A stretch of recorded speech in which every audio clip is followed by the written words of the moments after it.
Hello viewers, this is Kiramager from Screw Reviews, bringing you a new podcast from my segment called The Super Sentai Review. And like always, I'm going to speak very loudly, very clearly, and very slowly, in case you don't understand it. Also, I'll try to do my best not to preach so hard during the audio podcast recording as well, not to cause any audio feedback as well. And finally, if you're under 18, this audio podcast recording will contain adult language. Once again, if you're under 18, this audio podcast recording will contain adult language. Now, if you're over 18, that means you're good to watch this audio podcast recording. So anyway, let's get into the latest episode of Kiramager. So basically, the episode starts off like this.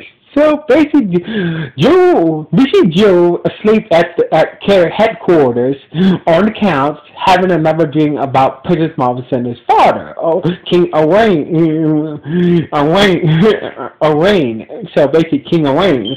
So basically, in his dream, once again, he was talking to, he was daydreaming about Princess Marvel Center's father again, where he spotted him during a picture of a phoenix. So basically, Joe was impressed at that, how good the king impressed at the king's phoenix drawing. So anyway, so basically, King Owain especially that this I believe this might come in handy. So basically, this phoenix always wanted to do something. I always wanted to make a phoenix. I always wanted to see a phoenix come to life. But anyway, King Owain gave Joe a key. They say this key will help you come in handy and making my dream of this phoenix come true. And that's when Joe woke up at the Marvel Center. Kind of woke him up after she kept on saying her father's name. So basically, Marvel Center was so basically you had a dream about my father again. So basically, and Joe was like, yes. So basically, Marvel Center was kind of jealous that somehow that Joe's Kiramager powers is able to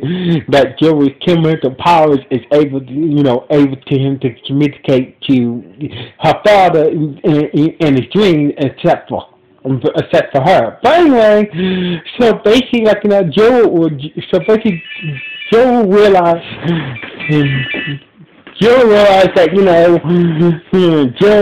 that the key that the kid gave him in the dream was real in his hand. So basically, the key that King Owain gave him in the dreams was actually in his hand when he woke up. So basically,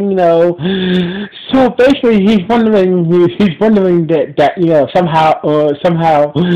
somehow this key might come important to unlocking it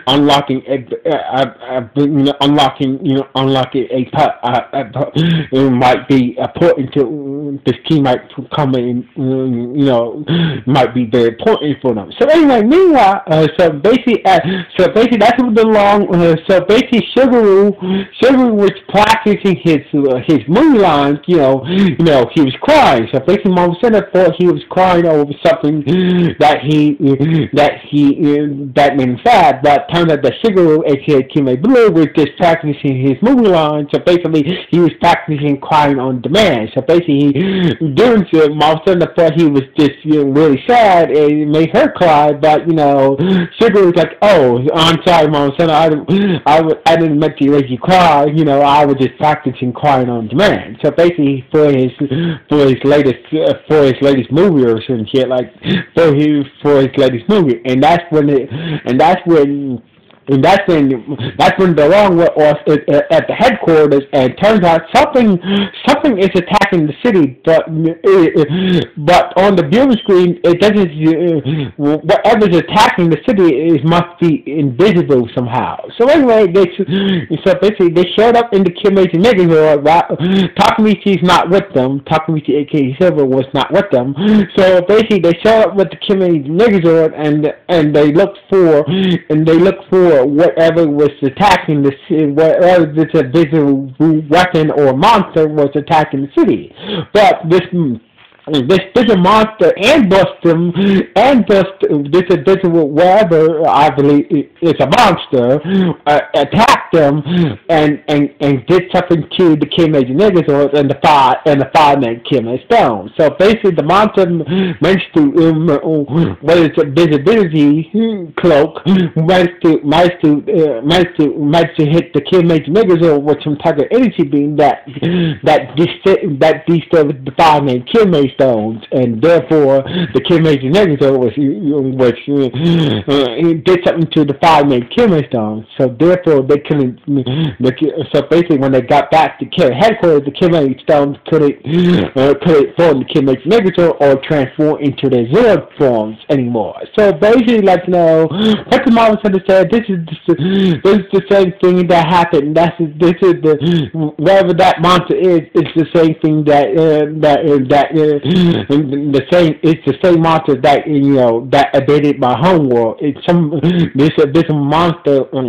Use some type of power to disable the remaining crystals and the remaining Kiramager Stones on Princess Momofuku's homeworld, and basically level the whole city. So basically, Zabu. So basically, the Kiramager Stones Zabu said that unfortunately, I can't do anything to help the five main Kiramager Stones. But I know a Kiramager Stone on Earth. I know a Kiramager Stone on Earth that could reverse the effect of what the monster did to them. So basically, Zabu's healing powers can't Zabu's powers cannot, help restore the five and Kiramager Stones back to normal. So basically, he said there is a Kiramager Stone that has power to do so. So anyway, basically, but it's most likely that this Kiramager Stone won't be able to. But it's most likely this Kiramager Stone won't be able to, most likely won't cooperate with you guys. So basically, Sugar and Jill say take us to this Kiramager Stone while the others stay here and figure out what this monster is about, and figure out what this particular monster is. So anyway, it's hard to figure out how to get it decloaked from its invisible cloak somehow. So anyway, Zabu took them to an island, and Zabu went back to the city to, in case that visual monster shows up again. So anyway, they met this weird Kiramager Stone named Haku, and this big gold, Kiramager Stone named Haku. Haku said that Haku said that turned out he was left here by the king a long time ago. So basically, Joe and Sugar say that you can help restore the could help restore Kiramager Stone, help restore other Kiramager Stones from their current state. So basically, yes, Haku is yes, but I won't help you. So basically, Jobu and Chicken is not gonna take no. So basically, and Haku is I'm gonna give you guys a chance. So basically, I want you to make me feel any type of emotion. So basically, turns out the Haku it's not an emotional Kiramager Stone. So basically, he said that if you guys can make me feel any type of emotion, either sad or happy, I will join you and help restore the other Kiramager Stones with my power. But if you guys fail, So if you guys fall, I'm just gonna crush you guys. So basically, Haku shrink down to a small, shrink down into a small Kiramager stone form. It went to a giant, big ass Kiramager stone into a small Kiramager stone, and let Joe and Joe and Shigeru try to get him to feel any type of emotion. So basically, they try comedy, they try moving it with music, emotionally, but nothing so far. Meanwhile, the other kid, Mayu discovers this beast. He picked up whatever this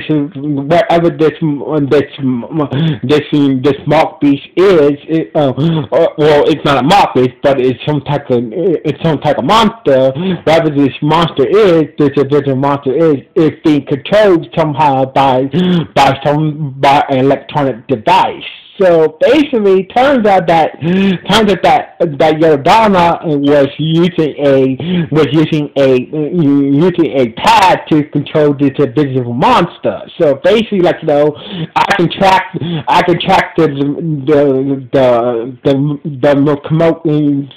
this control pad, and if you guys destroy this control pad, that means that you guys will able to force this monster to decloak from its invisible cloak. So anyway, basically Maru was able to track the control pad that was controlling this invisible monster, and the other Kiramager, after a crazy fight in an abandoned warehouse, they was able to find the control pad that was controlling the monster's cloak and managed to destroy it and force the monster to finally show himself. So basically, turns out this monster is called Gomer Titan. So basically, that's what it's called. It's not like a Mark Feast monster. It's a special weapon that the Jotunheim Empire used to obey worlds and whatnot. So basically, it's the same weapon that was used to obey Princess Marvel's homeworld and whatnot. So anyway, with the help of Takamichi, they summoned the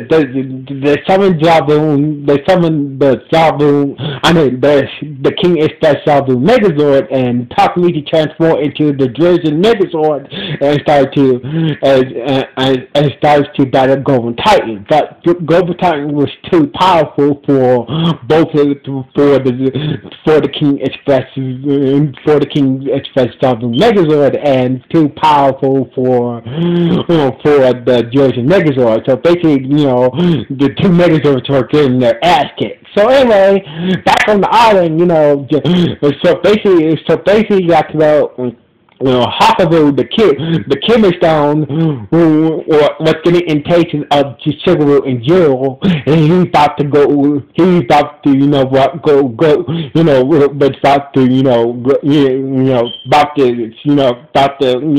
big and just crush him, and that's when Shigeru decided to practice the lies that he made, so basically Shigeru said that maybe this will help. So basically he recited the lines that made Mama Sita cry, Shigeru